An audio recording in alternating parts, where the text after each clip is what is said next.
Je suis en compagnie de Sylvain Guimond, titulaire d'un doctorat en psychologie sportive et également auteur du livre À succès, le succès et le leadership, une histoire de cul, un titre qui fait à chaque fois bien sourire. Sylvain, je te parle cette semaine de la relation entre le parent, qu'il soit adulte, parent ou entraîneur, avec le jeune. Et ça, c'est à chaque fois un sujet qui, dans le hockey, revient et qui...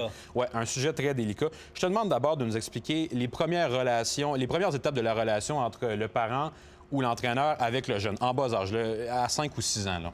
Le parent avec le jeune, en fait, on a chacun un rôle bien différent. Quand on est entraîneur, ce qu'on veut, c'est surtout le bien de l'enfant. Quand on est parent, c'est la même chose aussi. Ça devrait être la première prémisse qu'on a tout le monde, de dire tout ce que je fais en ce moment, je le fais dans le bien de l'enfant. Ça, c'est le premier point. Maintenant, on retrouve souvent dans le monde du hockey qu'on va avoir des parents qui vont être obligés de coacher, pas nécessairement parce qu'ils le veulent, mais souvent parce que ça demande beaucoup de bénévolat. Puis ceux qui sont là, puis ils suivent leur enfant de toute façon, sont là. Il faut s'assurer qu'on sépare bien lorsque je suis parent avec mon enfant et lorsque je suis entraîneur. Lorsque je suis entraîneur, j'ai un rôle précis, puis quand je suis parent, j'ai un autre rôle précis. Il ne faut pas que ce soit mêlé avec le jeune. Il faut que j'aie le respect de ça, puis ne pas être plus dur ou plus... ou donner des passes droits parce que c'est notre enfant. Il faut essayer d'être le plus juste possible. C'est une ligne qui n'est pas facile à tracer. Là. Ce qui est vraiment pas facile à tracer. Et c'est pour ça que l'idéal, c'est lorsque c'est des gens qui sont pas parents avec les enfants qui vont coacher parce qu'on a une neutralité, puis habituellement, c'est mieux. Mais on sait que dans notre monde, dans le monde du hockey, c'est pas toujours évident, donc on doit demander aux parents de le faire. Et le parent doit vraiment être... faire attention, justement, de ne pas mettre de la pression indue sur notre enfant parce que c'est notre enfant, parce qu'on veut qu'il performe mieux que les autres, tout ça, parce que c'est pas le cas. Le but du sport, c'est que le jeune se développe à devenir des jeunes adultes aimants, responsables. Donc, on veut les encadrer et le plaisir doit rester au centre et la première préoccupation de tout le monde qui sont dans le monde du hockey ou du sport. La fin de ta réponse m'amène à te poser une autre question.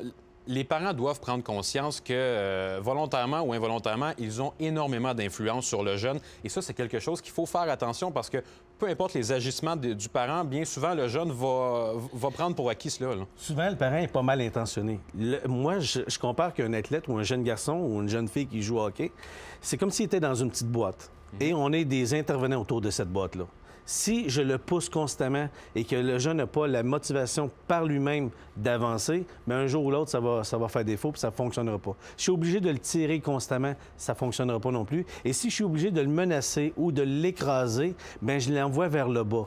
À jamais, à aucun moment, j'ai élevé cet enfant-là, cet athlète-là. La seule façon de l'élever, c'est de le prendre par-dessous et donc de le supporter. Donc, l'image, elle est très claire. Je supporte mon enfant et ça en l'encourageant. Lorsque je l'encourage, je l'amène à se mettre en action lui-même et là, l'enfant va s'élever. Et ça, c'est l'image que je trouve qui est très puissante, que j'ai développée dans un des livres qui s'appelle « Le hockey, c'est dans la tête », où on veut justement donner le maximum, mais créer de la motivation intrinsèque à l'enfant pour qu'il puisse se prendre en main par lui-même et développer les qualités qu'on aura besoin de lui dans un monde futur d'adultes responsables et aimants. On a parlé beaucoup, un petit peu plus tôt dans l'entrevue, de l'entraîneur qui est un parent, en fait, dans un monde parfait. On va dire qu'on a tous les entraîneurs nécessaires et qu'on n'a pas nécessairement besoin des parents. Est-ce que vous approuvez ça, d'avoir un parent qui est entraîneur d'un fils, ou ça serait quelque chose qu'il faudrait proscrire dans un monde parfait? Dans un monde parfait, ce serait qu'on puisse rémunérer nos entraîneurs et on puisse exiger à ce moment-là un travail bien précis avec eux. C'est pas le cas parce que c'est des gens qui sont bénévoles. Donc, quand on a du bénévolat, il faut aussi être conscient que ces gens-là le font par bonne intention, mais ils n'ont pas la formation nécessaire. On aimerait bien que ce soit tous des éducateurs physiques, des joueurs qui ont une formation en pédagogie, mais c'est utopique, ça n'arrivera pas. Donc, si c'est un parent qui le fait, comme je disais tantôt, c'est important que ce parent-là fasse un pas derrière et dire, OK, aujourd'hui, est-ce que je suis plus difficile avec mon fils parce que c'est mon fils? Est-ce que je suis un fan de mon fils? Donc, est-ce que je suis quelqu'un qui voit mon fils puis je le mets plus haut qu'il est vraiment? Et en bout de ligne, est-ce que la performance est si importante que ça? Ou est-ce qu'on veut que l'enfant se développe justement en ayant des erreurs, des échecs, puis en surmontant ça, puis en devenant quelqu'un de persévérant, quelqu'un qui ne va pas abandonner aussitôt qu'il y a un échec? Bien, en tout cas, vous parliez des besoins de psychologie, peut-être que des entraîneurs. On en a déjà une bonne base avec vous. Merci beaucoup, M. Guimond, de votre présence. Merci beaucoup, Jasmin.